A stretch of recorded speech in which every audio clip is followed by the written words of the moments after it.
preview all of the games this week, which will lead to potentially the ability for Cleveland to be able to get to the top and then win the Super Bowl here. Starting in their own division in the AFC North, the Baltimore Ravens have clinched the number 1 seed, so their pedal might not be all the way down to the metal here, and they're playing the Pittsburgh Steelers, starting Mason Rudolph. The ball is in his hands in Baltimore on Saturday at 4:33 p.m. on January 6th, the new holiday for America. Yeah. I think because they already have that 1 seed clinched, I'm going to pick the Steelers to win this game. Mason Rudolph has been slinging it, giving it to the guy who matters most, George Pickens, and Najee Harris edging all of the fantasy owners the last several weeks. Oh, wait, he actually played pretty good down the stretch. Okay, yeah, make that mistake for the 3rd year in a row. Go ahead. Give me the Steelers in this game. I think they win. It'll be a grimy game, 16-13, typical AFC North game. Yeah, I'll take the Steelers as well. The Baltimore Ravens have been crazy hot. You definitely want to take that momentum into the playoffs, but I think they do take the pedal off the metal in this game. And I think Mason Rudolph is going to have a conversation with Sean McDermott before this game. And Sean McDermott will be like, you need to be like the people who stormed the Capitol on January 6th and channel that. Go into Baltimore and storm the Ravens stadium. And I feel like that conversation with Sean McDermott is really going to help Mason Rudolph here. So I'll take the Steelers as well. Absolutely. That's a good thing. The insurrectionist. That is Sean McDermott. Sean McDermott loves insurrection and he loves 9/11. And then we have the game of the week. Win or go home. Potentially, you could win your division if you win this game. We have the Houston Texans. We have the Indianapolis Colts, and the Texans are 1-point favorites in Indianapolis in this game. Last time they played, the Ravens annihilated the Colts. We both have the Texans in this game, but let's go ahead and preview it here. It's a 1-point spread. Do you think the Colts cover that, or do you think the Texans will be able to win by more than one?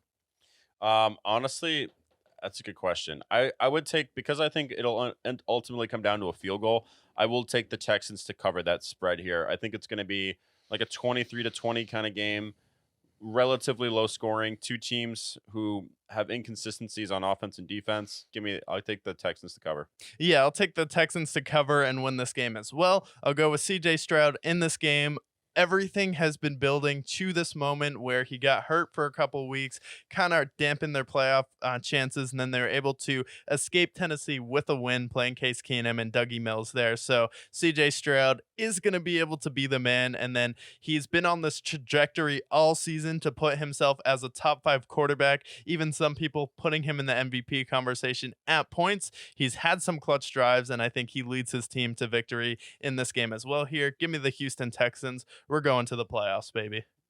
Football time in Houston. And then we have the Tampa Bay Buccaneers heading to Tepperville in Carolina. How many beers will they get poured on them? We don't know yet, but what we do know is that they are 5-point favorites. If they win this game, they will win their division and have a matchup, preferably against the Philadelphia Eagles. Who do you like in this game? And do you think David Tepper will pour a beer on Baker Mayfield if they lose? Well, anything's possible with this guy. David Pepper's an absolute lunatic.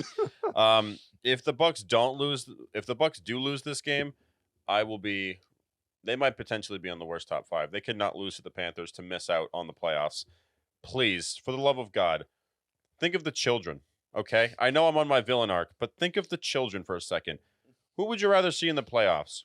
Taylor Heineke, Derek Carwreck, or Baker Mayfield? Baker Mayfield, great story. We love Baker Mayfield. Please, think of the children. Please, for the love of God. Baker, don't let us down. Bucks win.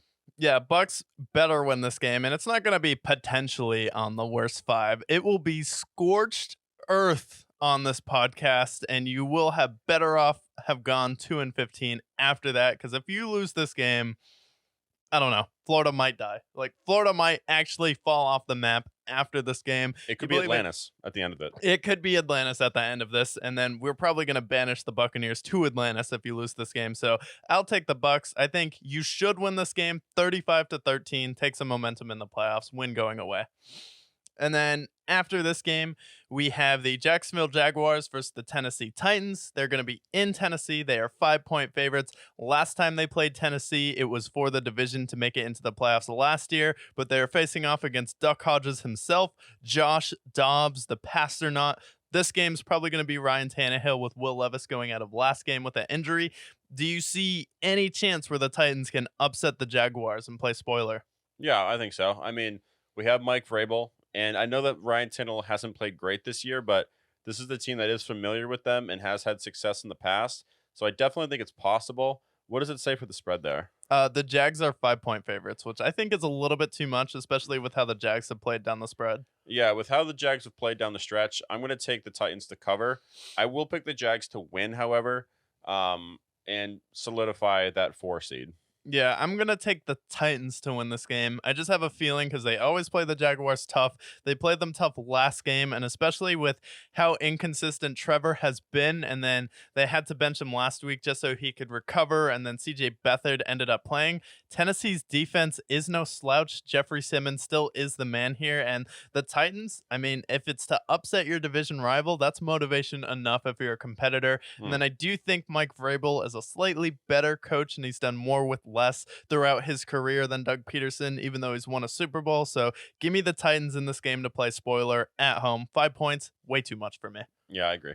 And then after that, we have the Minnesota Vikings as 3-point underdogs heading to Detroit. Vikings are pretty much dead at this point. Do you think they have any chance, or do you think they just roll over? I don't think they had a chance before last week. And now with them losing to the Cowboys the way they did, I mean, Dan Campbell said that the flame that is with the Lions in this game with the Cowboys is propane to that fire. So if I'm any team who would not want to face the Lions this week, it's the Minnesota Vikings. They're going to absolutely crush them, and the Vikings will be crumbled at that point. Yeah, I will take the Lions to drop 50 in this game. I think it's going to be similar to how they came out versus the New Orleans Saints, except you legitimately get robbed from the 2 seed, and now you have to face off against the hottest team in football in the LA Rams here. So give me the Detroit Lions in this game, wrapping up that number 3 seed with the potential to get that 2 seed if the Cowboys falter on the road, which is not abnormal for them. Hmm. And then after that, we have the New York Jets versus the New England Patriots. The Jets are coming in as 2.5-point underdogs versus Bailey Zappi, probably because they have Trevor Siemian instead of Joe Flacco at quarterback here. But I will take the Patriots in this game. I just think at home in Gillette, Jets aren't very good on the road. Jets aren't very good at their own. Bill Belichick has this circled on his calendar for some odd reason, even though he left them one day after joining them. He has some sort of animosity, even though he's the one that's the problem. I won't make the Taylor Swift joke, but it's right there for me. Patriots win this game, ruin their standings here because they clearly don't care about Jaden Daniels. And then after that, so the Patriots are not out of the realm of possibility of blowing a pick. We saw that when they lost or when they blew home field advantage versus the New York Jets and letting the Jets win that game there. But then we have the Cleveland Browns and the Cincinnati Bengals. And in this game, the Bengals have been eliminated from the playoffs. However, you are playing your big brother in the division, and it always is a competitive game. And then Kevin Stefanski said, we will do what we need to do to prepare for week 1 of the playoffs, and we'll probably rest some players here and get healthy. Any chance the Bengals win this game? Yeah, I think so. I mean, with them potentially resting starters, I think especially their defense is probably who they're going to want to rest up the most. Yeah. So I think the Bengals can definitely still win. Jake Browning, he didn't play terrible against the Chiefs either. So anything's possible, and it's in Cincinnati. I'll take the Bengals, actually. Yeah, I'll take the Bengals in this game. Rest Miles Garrett. I think he's someone who's not going to come out flat if you give him a week off. I think that'll only benefit him, especially when he'll be able to either go after Trevor Lawrence or CJ Stroud here. So Bengals as 6-point favorites here. Give me the Bengals, but I think the Browns cover. Yeah, okay. And then we have the most interesting game of the week. I know I'm excited for it, you're excited for it, and you're excited for it. We have the Falcons on the road, which they're terrible after losing to the Bears as 3-point underdogs versus the Saints. Yay. Yeah, I hate that's both awesome. I hate both of these teams. I hope both teams get hit by a car. I know Derek Carr. both of these teams were given the opportunity to talk to Lamar Jackson at least, and they both said, nah, I want Derek Carr. Nah, I want Desmond Ritter or Taylor Heineke. You look nice. Not Lamar Jackson, though. No, definitely not the MVP not the MVP of the league. not the MVP of the league. Not once, but twice. Potential Super Bowl appearance. Nope. So both these teams deserve to lose in this game, and honestly, I hope they tie. Yeah, let's root for a tie. I'm actually going to hop on that tie train as well. And then we have the Philadelphia Eagles going on the road to face off against the Giants. Last time they played, it was oddly close. The Eagles, 5-point favorites in this game, which I totally disagree with. And I actually think the New York Football Giants will graduate from the East Rutherford, New Jersey Giants and become the New York Giants once again and beat the Philadelphia Eagles. Yeah, they played 2 weeks ago and it was oddly close. This is their only win the last 6 weeks. I think they're due for a loss here. Give me the Giants as well. Yeah, we'll take the Giants because of Bobby Okereke. It's not Okereke, Al Michaels, Kirk Herbstreit, Mike Tirico, Chris Collinsworth. Just watch Pat McAfee introducing him at the draft and anyone talking about him while he was on the Indianapolis Colts. Absolutely ridiculous. Do your research. And then we have the Chicago Bears on the road with the chance to play spoiler. We talked about earlier in the podcast how the Lions played spoiler last year. They ended up taking off like a crypto chart going all the way to the moon this season. And then we have the Chicago Bears with 2 first-round draft picks and locked into that number 1 pick. So they got nothing to lose. Justin Fields potentially auditioning for a job. And then the Packers are 3-point favorites, which is basically Vegas telling you, we don't know because they give you a 3-point push just for being at home. I have the Chicago Bears in this game. I think they play spoiler again for the Green Bay Packers this season. Well, what am I considered on this show to many people? A visionary. And what can I envision now? We look to the future. Sunday, after this game has resided. 2023, lose to the Lions to miss out on the playoffs. 2024, Bears beat the Packers. They miss out on the playoffs. I see history strikes again. We are history buffs on this show. So I'm actually going to pick the Bears to win as well. Okay, so Bears win, upset the Packers, but if Seattle loses, that's okay. If Minnesota loses, that's okay, but they need both of those teams to lose. So Packers, you better show up in this game and beat the Chicago Bears, which you own, but with Cole Kmet as that cornerstone, you never know what can happen. And then we have the LA Rams on the road versus the San Francisco 49ers. They are only 3-point underdogs in San Francisco, so another game where it's pretty much a toss-up here. This game really means nothing to the San Francisco 49ers except for Kyle Shanahan continuing to be Sean McVay's daddy, but I actually think the Rams win this game because I think it'll be a closer game than most people expect. Like the first one, Rams take some momentum into the playoffs, and then Niners start to pull their starters in the second half. Yeah, so we're not going to see Christian McCaffrey in this game. He's going to sit out this game. I think this is a game, we've talked about the MVP race a lot. How much is it going to mean when Christian McCaffrey's not there? Is it going to affect their offense significantly? Rams are one of the hottest teams. They have more to play for. They already have that 1 seed secured. Give me the Rams in this game as well. Okay. Both have the Rams in that game. And then we move on to the Dallas Cowboys coming off of their 3rd straight loss in Dallas versus the Detroit Lions, where the refs said they won the game, but they didn't actually win the game. And then they are going to Washington. They are 13-point favorites, even though they can't score points on the road versus the Washington Commanders. In Washington, I think 13 points is way too much for a team that averages 20 points on the road. I still think they win this game, but it's only by a touchdown. Yeah, I like that same bet as well. Give me the Commanders. I'm going to fade the public here. Give me the Commanders to cover. And the Cowboys will win this game, but ultimately, I think the Commanders will cover. All right, so we both have the Commanders covering in that game, and then the Kansas City Chiefs are heading to LA to take on Easton. Stick it up your ass, and they are 3-point underdogs in this game, probably because Patrick Mahomes will not play in this game. Give me, I don't know. Who cares? Yeah, does it matter? Does this game actually matter? The Chiefs are locked in. The Chargers would benefit from losing this game, but I think this is a game where the Chargers fuck around and lose, and then a generational player will be taking exactly the pick before that they lost out on because they won this game. So Chargers are going to Charger. Chargers are going to Charger, and I don't care who wins this game. All right. Then we have the Denver Broncos taking their mafia down to Las Vegas here. Maybe they're going to raid some casinos. Maybe we'll see the Robert De Niro casino movie that Martin Scorsese directed. Instead of Robert De Niro, we're going to see Sean Payton in that role in this movie, but he's going up against the other competing boss in Antonio Pierce, who I think would probably wreck him. So we have the Raiders versus the Broncos. Give me the Raiders as 2.5-point favorites at home in this game. Yeah, absolutely. Punk this team. I mean, you're starting Jared Stidham. You did Russell Wilson dirty. And the Broncos, like, they're mob bosses, but they're like the Pistol Pete mob bosses of the East. Where the Raiders, like, Antonio Pierce looks like if I sneeze at him the wrong way, he would knock me out. So Give me the Raiders. I think the Raiders win this game. Plus, they've been playing good football.